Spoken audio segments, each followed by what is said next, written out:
Hey guys, welcome back to the channel The Next Fame. आज के इस video में हम देखने वाले हैं आधुनिक भारत के इतिहास सब्जेक्ट को और आज का हमारा टॉपिक है यूरोपीय कंपनियों का आगमन। तो चलिए स्टार्ट करते हैं। पहले यूरोप से पुर्तगाली भारत आए। यूरोप वासियों में सर्वप्रथम पुर्तगाली भारत आए। वास्को डी गामा ने मई 1498 ईस्वी में भारत के पश्चिम तट पर स्थित कालीकट बंदरगाह पहुंचकर भारत एवं यूरोप के बीच एक नए समुद्री मार्ग की खोज की। तो यहाँ से क्वेश्चन बनता है कि सबसे पहले भारत एवं यूरोप के बीच समुद्री मार्ग की खोज किसने की, तो उसका आंसर हो जाएगा वास्को डी गामा ने 1498 में।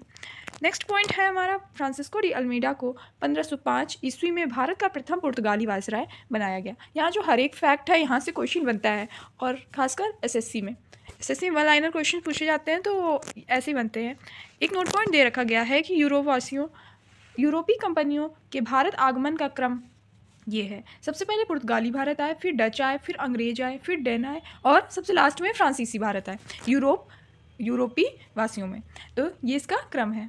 आगे देखते हैं। अगला पॉइंट दे रखा हुआ है, पुर्तगालियों ने अपनी पहली व्यापारिक कोठी कोचीन में खोली। यानी कि इन्होंने कारखाना सबसे पहले कहाँ खोला, तो कोचीन में खोला। पुर्तगालियों ने भारत में प्रिंटिंग प्रेस की शुरुआत की थी। तो अगर ये पूछा जाए कि भारत में प्रिंटिंग प्रेस की शुरुआत किसने की, तो उसका राइट आंसर हो जाएगा पुर्तगालियों ने।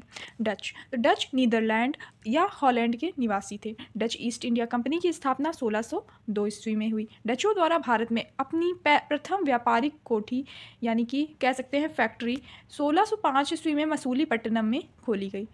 ओके, आगे बढ़ते हैं। अगला पॉइंट है अंग्रेज। अब यहाँ से हम अंग्रेज के बारे में देखेंगे, वो किस प्रकार से भारत में शासन किए। तो इंग्लैंड की महारानी एलिजाबेथ प्रथम ने 31 दिसंबर 1600 को ईस्ट इंडिया कंपनी को अधिकार पत्र प्रदान किया। Captain Hawkins British east India company के राजदूत के रूप में 1608 ईस्वी में जहांगीर के दरबार में आए। तो यहाँ पे कैप्टन हॉकिंस जहांगीर के दरबार में कब आए, तो 1608 ईस्वी में।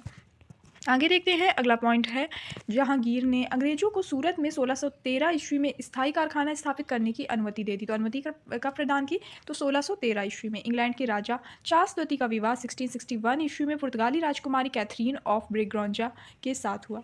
पुर्तगालियों ने चार्ल्स द्वितीय को दहेज के रूप में बम्बई द्वीप प्रदान कर दिया। ठीक है, आगे देखते हैं। बंगाल में अंग्रेजी शक्ति का उदय, यानी कि बंगाल में अंग्रेजों ने किस प्रकार से सारा कुछ शासन किया। तो मुर्शीद कुली खां बंगाल का स्वतंत्र शासक था।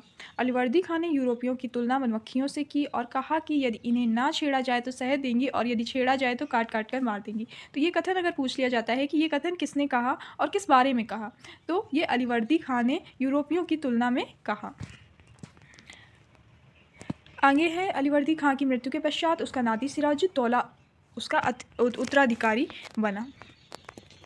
सिराजुद्दौला द्वारा 20 जून 1756 की रात में 146 अंग्रेजों को एक छोटे कमरे में बंद कर दिया गया। अगले दिन सुबह मात्र 23 अंग्रेज ही जिंदा बचे। इस घटना को ब्लैक होल घटना के नाम से जाना जाता है। अब इतिहास में ब्लैक होल घटना जो है वो काफ़ी फेमस है कि ये ब्लैक होल घटना क्या थी, तो यहाँ से क्वेश्चन बनता है। तो ये वाला पॉइंट तो ज़रूर से याद रखना है, 20 जून 1756 को, और ये काम किया था सिराजुद्दौला ने। ठीक है, आगे देखते हैं। प्लासी का युद्ध। तो प्लासी का युद्ध 23 जून 1757 को अंग्रेज सेनापति रॉबर्ट क्लाइव और बंगाल के नवाब सिराजुद्दौला के बीच हुआ। तो ये युद्ध, प्लासी का युद्ध सिराजुद्दौला और रॉबर्ट क्लाइव जो कि अंग्रेज सेनापति थे उनके बीच हुआ 1757 में। प्लासी के युद्ध में मीर जाफर की धोखाधड़ी के कारण सिराजुद्दौला की हार हो गई।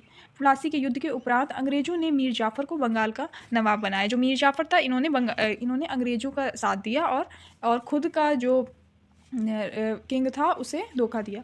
अंग्रेजों ने मीर जाफर को हटाकर 1760 ईस्वी में उसके दामाद मीर कासिम को बंगाल का नवाब बनाया। नेक्स्ट है बक्सर का युद्ध। तो बक्सर का युद्ध हुआ 22 अक्टूबर 1764 में और किसके मध्य हुआ, तो अंग्रेजों के मध्य और जो यहाँ पे बंगाल के नवाब थे मीर कासिम, अवध के नवाब सुजाउद्दौला तथा मुगल सम्राट शाह आलम द्वितीय।